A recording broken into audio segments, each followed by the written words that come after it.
Hi, welcome back to Old House Redux. I'm Jeff, and this is the 1954 Mid-Century Ranch.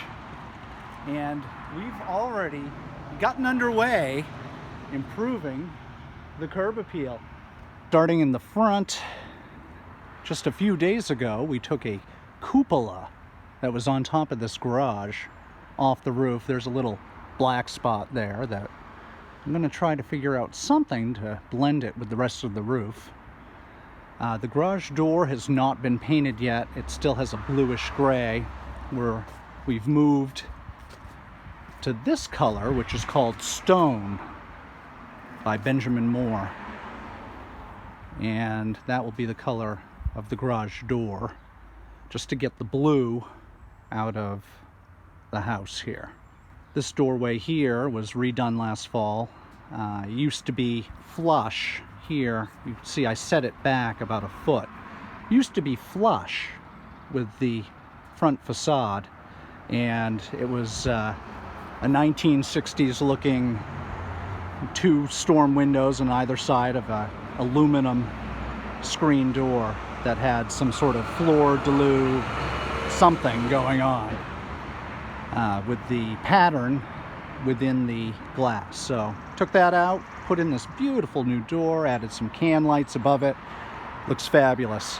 The front door, we added trim around the door, took off the storm door. It used to just be bricks right to the door. There was no trim defining the entryway, and added some nice lights to either side. So to continue the project, it started with getting rid of that cupola, as I said, and we're going to be redoing the gable ends. Gable ends right now have vinyl siding on them. So the next step is to figure out what we're getting into on those gable ends. I'm assuming the original siding is underneath the vinyl siding, but we shall find out.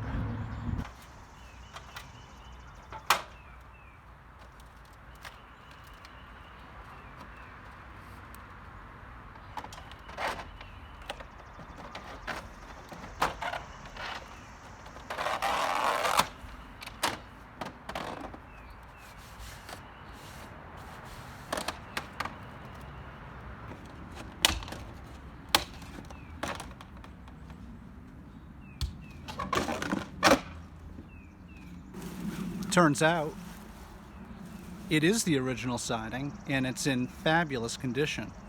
So we may need to reassess, but I'll get it all off first before I make any decisions on said reassessment. But looks good so far.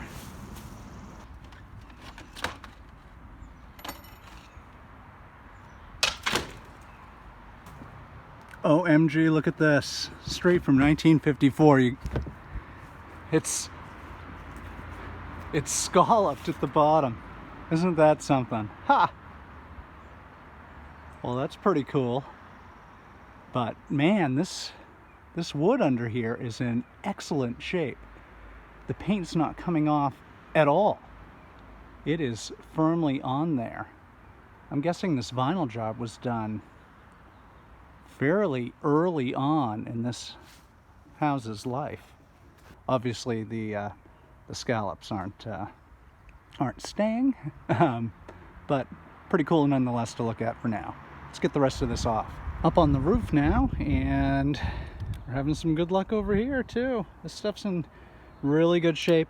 Down there at the roof line, we're gonna sneak it off the roof by about a ½ inch, just to let the water run better. But other than at the very bottom, the siding is in great shape. But I have to show you this. So I took the gable vent off, and thankfully they didn't cut an octagon into the building. It's still rectangular, so we'll put a more appropriate gable vent in. But you got to see how someone vented the kitchen stove. So this pipe here, this is dryer vent, people, and it's not even good dryer vent. It's cheap dryer vent. They hooked this to a range hood in the kitchen. And do you know how it vented out? Here, I'll show you. See the holes right here in this screen? This Nimrod unfurled wire from this cheap dryer vent, put holes in the dryer vent so that bugs could come right into the attic, no problem, and just had this sticking uphill, tied up with wire from the actual vent. I don't even know what to say. But yeah, the wood on this side's in great shape. Can't wait to see what the other side looks like. One more gable to go. There it is. So much better. I couldn't get that last corner over there until CMP comes and wraps that line. Unless I wanted to have a electrifying time, I guess you could say. But again, we're gonna find a solution for the gable end vents here that is not a stop sign painted white with louvers in it. We'll find something more fitting, more attractive. Same idea here with the trim across the bottom. Gonna make it even with this end cap here. Just go right across, nice big thick piece, and then we're gonna do just a little 1x3, tuck it up under that aluminum. The aluminum is firmly attached to the roof, so it stays. But look at that, and I've taken off a lot of vinyl siding. I hate it, don't use it. It doesn't last forever, despite what they tell you. About 40 years, and you can get 15 out of a really decent paint job for about a third of the price. So think about it. Anyway, I've never seen wood that's in such good condition underneath vinyl. Usually you take vinyl siding off and all the paint that was on the wood behind it comes right off with it. This is unbelievable. There's still a little gloss to this paint. It's incredible. I love it. It's going to look fabulous. It's really coming around. All right, so the vinyl siding's off this side too, and we went on a little field trip down to Kennebunk's Old House Parts Company and found a good solution to cover the gable vents and to also provide a little ventilation. So we're going to do something a little unique and different, and something I haven't seen, but I think it's going to work well and look really good. Okay, so we're at the Old House Parts Company in Kennebunk, Maine, and I'm going to go in there and see if I can come up with an idea to address the big open holes in the gable ends of the mid-century house. So let's go inside and see if I can come up with something that's a little bit more creative than running to a lumber yard and getting a pre-built pine gable vent. I mean, who wants to do that? If you don't have to. We might have to, but let's go in here and see if I can come up with a design. Okay, so these intrigue me here. What these are floor vents for central heating systems that were common at the beginning part of the 20th century, right up through the 60s, 70s, but this is an older model. And of course I'm looking to fill in the gable ends on that mid-century ranch, but this intrigues me.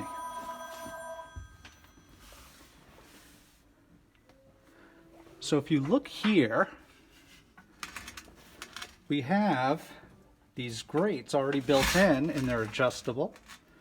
So what we could do with something like this is, of course, after you clean it up, prime it, spray it with some rust treatment, and paint it, is build a box around it on the inside and then have the box come out so that these can open and close still.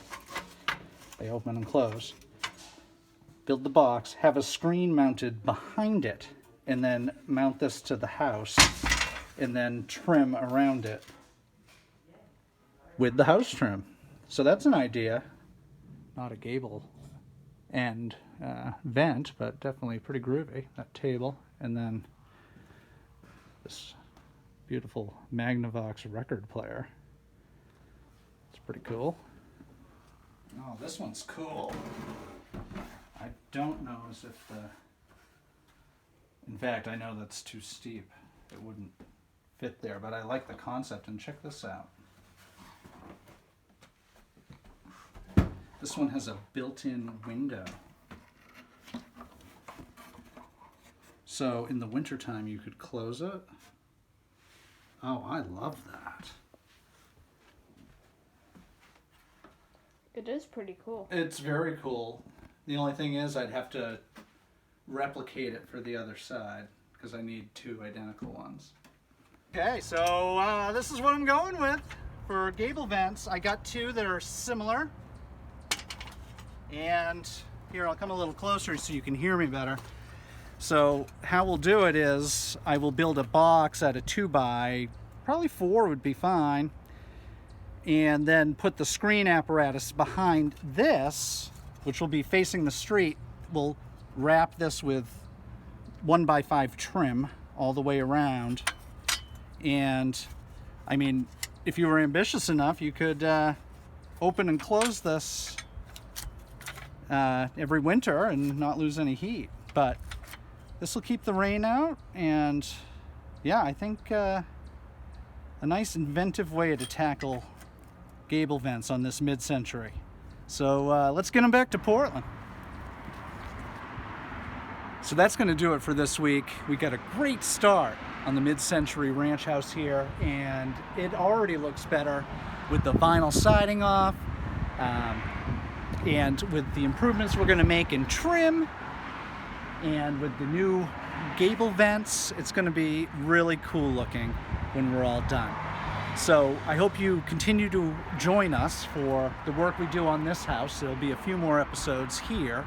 And also subscribe to the channel. I like to post a video on all of my different projects. And in fact, we have a couple different series on there now. So if you like this, be sure to subscribe and do me a huge favor and hit the like button. It helps get the video out to more people. So thank you again for joining us, and we'll see you next time.